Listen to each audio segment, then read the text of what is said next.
السلام علیکم اسٹوڈنٹس، میں ہوں پروفیسر نشاط عبیر آپ سے مخاطب۔ اسٹوڈنٹس، سیکنڈ ایئر اردو کی درسی کتاب جو ہے اس کا حصہ نظم کا اس کا جو پہلی جو نظم ہے ہم اس کے شاعر مولانا ظفر علی خان، آج ہم ان کی نظم پڑھیں گے۔ مولانا ظفر علی خان ایک ہی وقت میں صحافت سے بھی تعلق رکھتے تھے، شاعر بھی تھے، سیاستدان بھی تھے۔ آپ نے ہر قسم کی شاعری کی، جس میں نعتیہ کلام بھی موجود ہے اور حمدیہ کلام بھی موجود ہے۔ آج ہم انہی کے کلام میں سے حمد جو آپ کے سلیبس میں شامل ہے وہ ہم پڑھنے جا رہے ہیں۔ شعر پڑھتے ہیں جی کہ پہنچتا ہے ہر ایک مہکش کے آگے دورے جام اس کا، کسی کو تشنہ لب رکھتا نہیں ہے لطف عام اس کا۔ لغت دیکھ لیتے ہیں جو مشکل الفاظ ہیں۔ مہکش شراب پینے والا، مراد اس کی کیا ہے کہ کل مخلوقات۔ دور جام شراب کے پیالے کا ہر شرابی کے سامنے باری باری آنا، مراد اللہ کی رحمت۔ تشنہ لب پیاسا، لطف عام وہ مہربانی جو سب کے لیے ہو۔ مفہوم اس کا کچھ یوں بنے گا کہ اللہ تعالیٰ کے لطف و کرم سے ہر کوئی فیض یاب ہوتا ہے اور کوئی بھی اس کے کرم سے محروم نہیں رہتا۔ تشریح دیکھیے گا، کچھ یوں بنے گی کہ چلو ایک اور بات بتاتا چلوں آپ کو کہ اس نظم کا جو عنوان ہے وہ جو پہلے تھا وہ تھا خمستان ازل کا ساقی۔ خمستان ازل کا ساقی رکھا تھا انہوں نے، یعنی وہ شراب خانہ جو ازل سے جاری و ساری ہے۔ اس کا ساقی یعنی شراب پلانے والا مراد اللہ تعالیٰ۔ خمستان ساقی دور جام اور مہکش کے الفاظ بات کو واضح اور خوبصورت بنانے کے لیے استعمال کیے گئے ہیں۔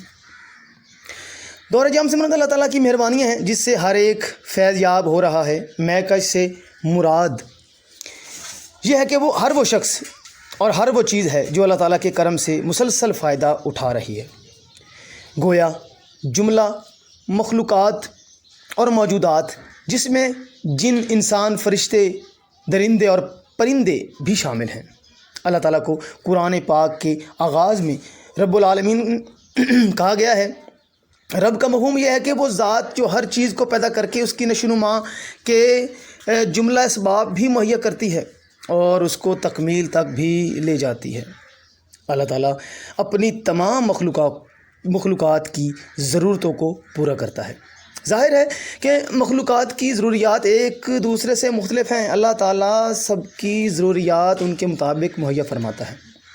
وہ رازق ہے، اس کا کام رزق پہنچانا ہے ہر اس کو جس کو رزق مطلوب ہے، انسان ہو یا حیوان، پرندے ہوں یا درندے، جن ہوں یا فرشتے، نباتات ہوں یا جمادات، ہر ایک کی فطرت کے مطابق اس کی نشو و نما کرنا، اسے عروج و کمال تک لے جانا اور ہر نوع سے اس کی حفاظت کرنا رب اور رازق کا کام ہے، اور وہ ازل سے یہی کام جو ہے وہ انجام دے رہا ہے۔ اس کے نظام میں نہ کوئی کمی ہے اور نہ کوئی خامی، نہ کسی کو کوئی محرومی ہے اور نہ کوئی مایوسی۔ اس کی رحمت، اس کا لطف و کرم اور اس کی نگہداشت جو ہے ہر ایک کے لیے ہے۔ وہ ہر ایک کا محافظ ہے، وہ ہر ایک کو رزق دینے والا ہے، ہر ایک کی خبر رکھنے والا ہے۔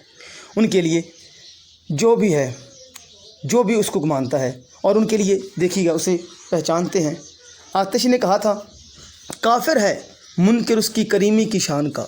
شعر دیکھیے گا، حوالے کا شعر، کافر ہے منکر ان کی کریمی کی شان کا، خالی پیالہ کب کف سائل میں رہ گیا۔ تو بچوں کے عام میکدے میں ساقی کسی سے خوش ہوتا ہے، کسی سے ناراض۔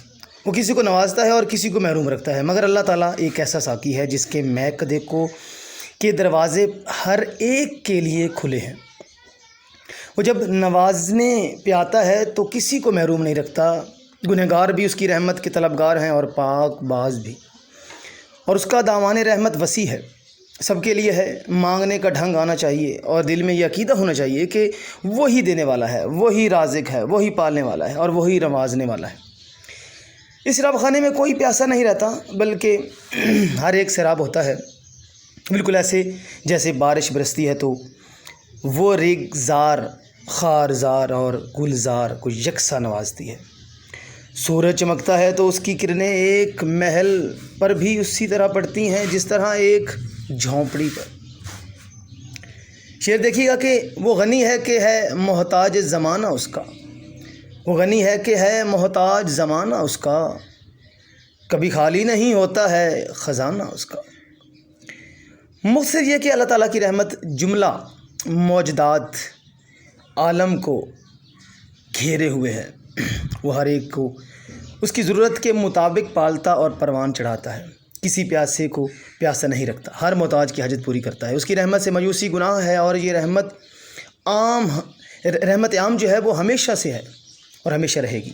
شعر دیکھیے گا کہ کس کا نظام رہنما ہے افق افق، کس کا نظام رہنما ہے افق افق، کس کا دوام گونج رہا ہے افق افق۔ اگلا شعر دیکھیے جی کہ گواہی دے رہی ہے اس کی یکتائی پہ ذات اس کی، دوئی کے نقش سب جھوٹے ہے سچا ایک نام اس کا۔ لغت پہ چلتے ہیں جی کہ یکتائی ایک ہونا، بے مثال ہونا، دوئی دو ہونے کی کیفیت، مطلب توحید کی ضد کہ دوسرا کوئی۔ مفہوم دیکھیے گا کہ اس کی ذات اپنے ایک ہونے کی گواہی دے رہی ہے اور اس کے سوا سب باطل ہے۔ تشریح دیکھتے ہیں جی کہ توحید سے مراد اللہ کا ایک ہونا ہے، کسی رنگ ڈھنگ اور آہنگ سے اللہ تعالیٰ کی یہ یکتائی متاثر ہو تو وہیں سے شرک جنم لیتا ہے۔ ہر مذہب نے ایک ہی اللہ کا تصور دیا ہے اور ہر نبی توحید کی دعوت لے کر آیا تھا کہ کہہ دو کہ اللہ ایک ہے۔ اللہ تعالیٰ رب ہے، آغاز سے انجام تک ہر نوع کی نشوونما اور بلوغ و تکمیل کا ذمہ دار اللہ ہی ہے۔ اس طرح وہ واحد ہے، وہ یکتا ہے، اس کی عبادت مقصود ہے۔ گویا نہ اللہ تعالیٰ کی ربوبیت میں کوئی شریک ہو سکتا ہے اور نہ اس کی الوہیت میں۔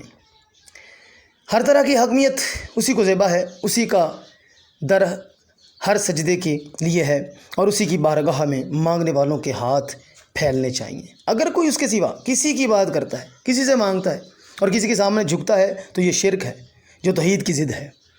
ایک اللہ کی ذات ہے اور اس کی صفات اس حقیقت کی گواہی دے رہی ہیں کہ وہ واحد ہے، وہ واحد ہے، اس جیسا کوئی اور نہیں ہے۔ وہی سورج کو مشرق سے ابھارتا ہے اور غروب جو ہے وہ مغرب میں کر دیتا ہے۔ وہی خالق ہے، وہی بادلوں کو بارش کا حکم دیتا ہے، وہی زمین کی تہوں اور تاریکیوں میں دبے ہوئے دانے کو تناور درخت بنا دیتا ہے، وہی پیدا کرتا ہے اور وہی مارتا ہے، اس کا کوئی ثانی نہیں ہے۔ شعر دیکھیے گا، اے خدا تو ہے واحد و یکتا، ہے یہ شاہی فقط تجھے زیبا۔ جو بھی اس نوع کا کوئی دعویٰ کرتا ہے وہ جھوٹا ہے۔ شیطان جب انسان کو گمراہ کرتا ہے تو وہ بعض اوقات خود خدائی کا دعویٰ کر بیٹھتا ہے، مگر یہ دعویٰ کر لینا تو آسان ہے، مگر اس کو نبھانا اور ثابت کرنا بہت مشکل ہے۔ کتنے فرعون خدائی کا دعویٰ کرتے ہوئے ابھرے اور مر مٹ گئے۔ خودی کا نشہ چڑھا آب میں رہا نہ گیا، خدا بنے تھے یگانہ مگر بنا نہ گیا۔ اللہ تعالیٰ کی رحمت جو ہے اور اس کی کہہ لیں کہ ہر کے لیے ہے، وہ ہم نے پچھلے لیکچر میں پڑھا۔ اسی طرح اللہ تعالیٰ خالق ہے اور کائنات کی ہر چیز اس کی تخلیق ہے۔ انسان کو اس نے اشرف مخلوقات بنا کر دنیا میں بھیجا اور اپنا نائب بنایا۔ اسے نہیں چاہیے کہ وہ اپنے خالق کو چھوڑ کر کسی اور کو رازق، مالک اور اپنا معبود مسجود رکھے جو سمجھے، کیونکہ کوئی بھی اللہ کی ذات اور صفات میں شریک نہیں ہے، وہ اس اعتبار سے بے مثال ہے، تشبیہ کے طور پر بھی کسی کو اس کے مماثل نہیں ٹھہرایا جا سکتا۔ دیکھیے گا کہ یہاں پر مختصر بات کرتے ہیں کہ مختصر یہ ہے کہ توحید ہی وہ بنیاد ہے جس پر دین اسلام کی عمارت قائم ہے۔